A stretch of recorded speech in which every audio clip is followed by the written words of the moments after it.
Good evening. My name is Pamela Ayosh, and this is my reflection for legal aspects in health services administration. In this class, we were given the opportunity to research several case briefs regarding hospital liability, patient consent, picketing in front of a doctor's residence and place of business, the right for physician-assisted suicide, one of the many cases. Each of them were very, very interesting and provocative, and we had to kind of be stretched in our way of thinking to see both sides of the story. Most of the cases that we dealt with had to do with patient liability.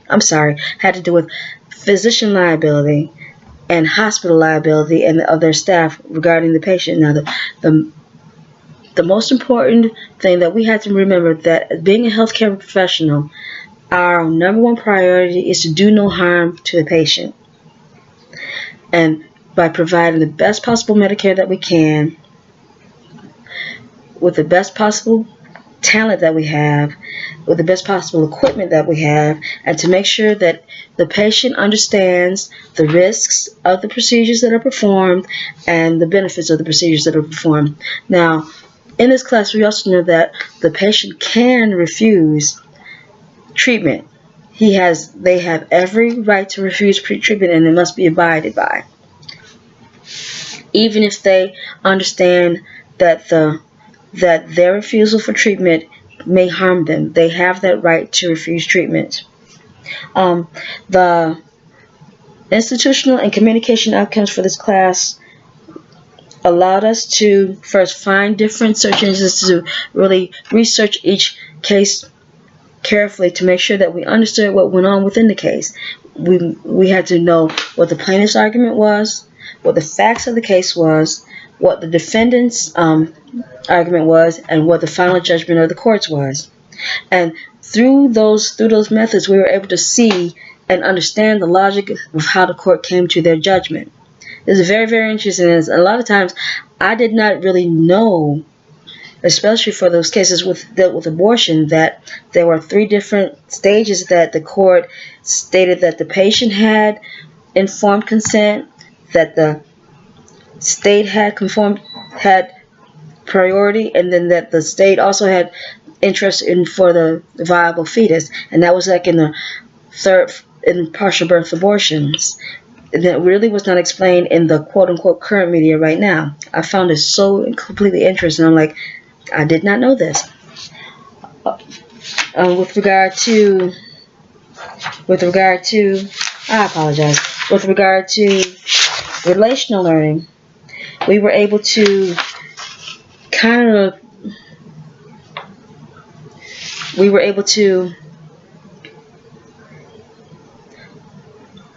use this in our real world life and talk about some experiences that happened in our life. As for me, there are a couple of experiences that I expressed in my other past reflections. With regard to both of my parents having schizophrenia and mental illness, and having placed my mother into an assisted living center. And it's very difficult, but it makes you think about how you as a healthcare administrator would act with somebody else's parents and everything, and how you would try to provide them with the best care possible. And right now, I can see with my mom, since we are her healthcare proxies, and my father, because they're both in their 70s, my brother and I share the responsibility of being their healthcare proxies. I learned a lot about the laws with regard to healthcare proxies and elder abuse and living wills and things of that matter. Now, thinking abilities. You have to be very concise in thinking under the logic of how the case ran. What was the timeline in which things happened? Who was telling the truth? Because sometimes you have the plaintiff's truth, the defendant's truth, and the judge's truth, and the judge trial's truth.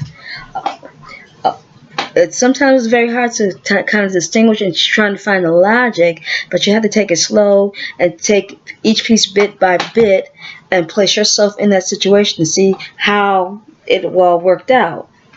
And sometimes it didn't make sense to me. Most of the time it did. Most of the time the case briefs made sense to me.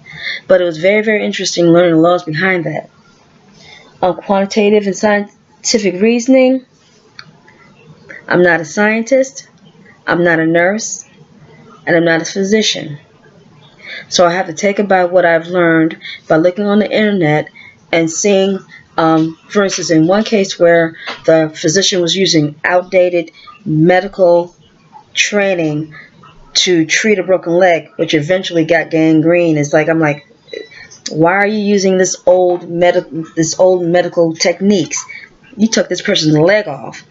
So it made us see that even though we did not have scientific training, we could look up these old treatments and say, okay, that's useless. Community and career. Community and career, it helps us enhance our ability to portray ourselves as professionals within our community to show that we care and that we want to provide quality health care for our clients and for our patients. Thank you.